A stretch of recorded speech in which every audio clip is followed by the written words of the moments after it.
Hey guys, Anthony Gonzalez here with another G-Fit workout. Today we isolated shoulders while staying functional as usual.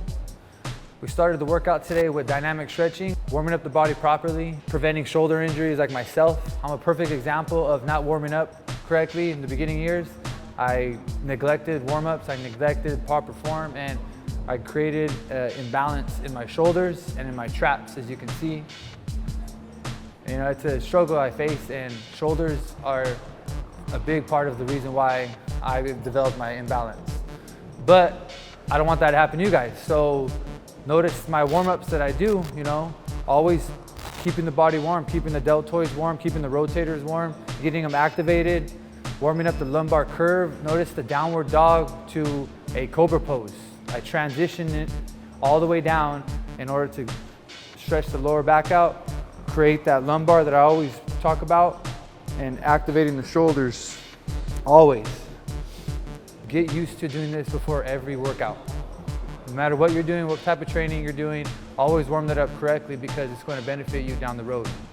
It doesn't matter what exercise or what workout, what's going on that day. My warm-ups are pretty much the same. I target the whole body, and because like I said before, no matter what exercise I'm doing, I'm keeping my whole body tight. I'm focusing on my whole body as one, not just targeting one muscle group, because I'm contracting all muscles in my body.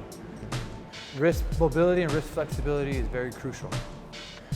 Place your hands in this position, roll it on your palms, all the way inside and out to develop that flexibility in your wrists.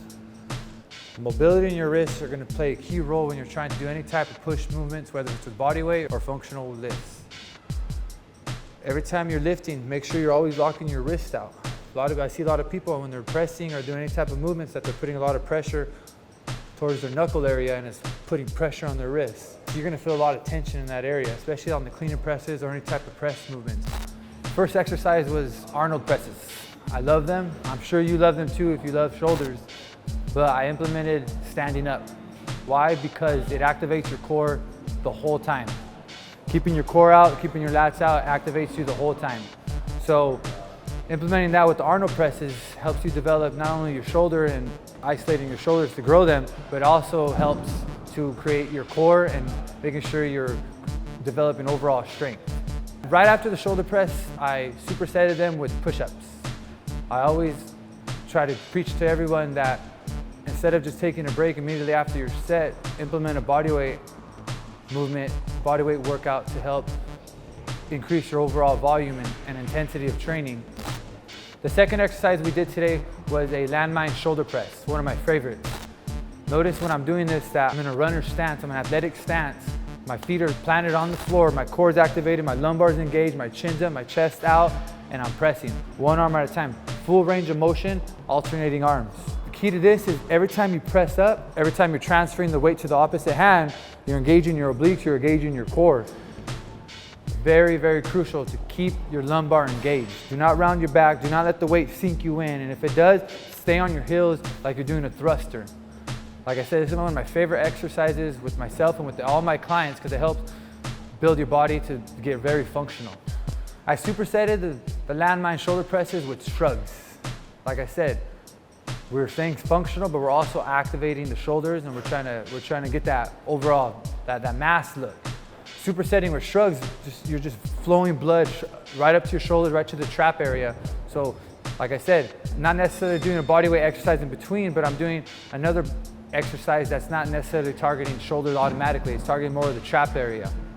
The third exercise we did today was a side lateral and a front lateral raise.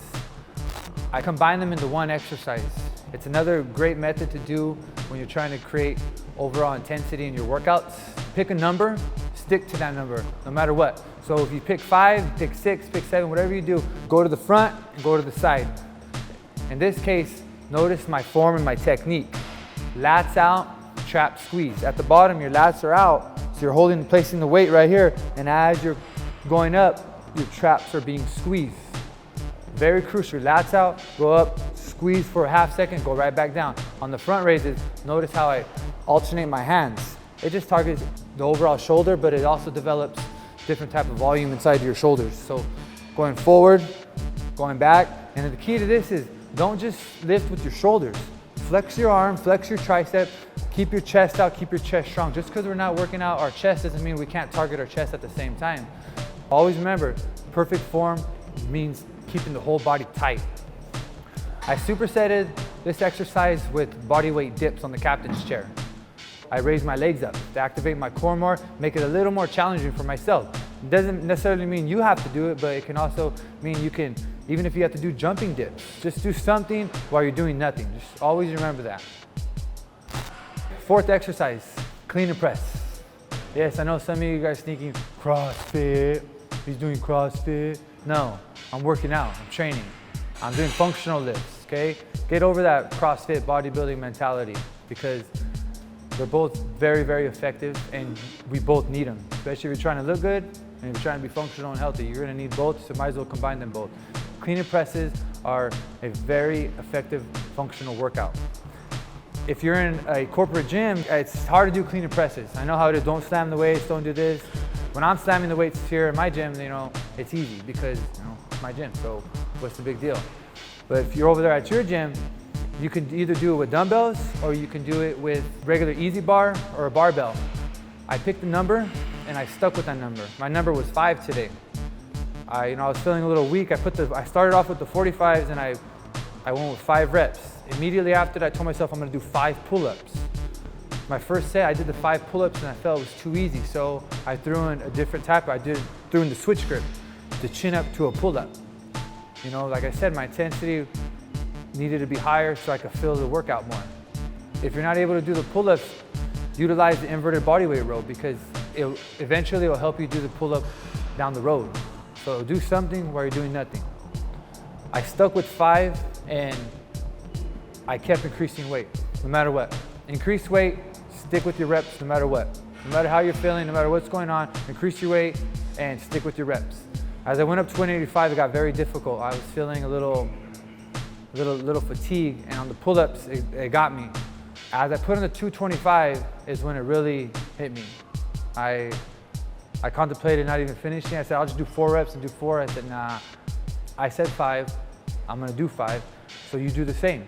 Pick your reps, pick your weight, and make sure you're working the whole time. Don't cheat yourself, don't cheat your partner. Bust ass.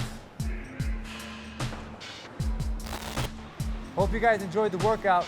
Keep checking back for more. Just remember, you can do whatever you want to do. So why wouldn't you want to hit that subscribe button?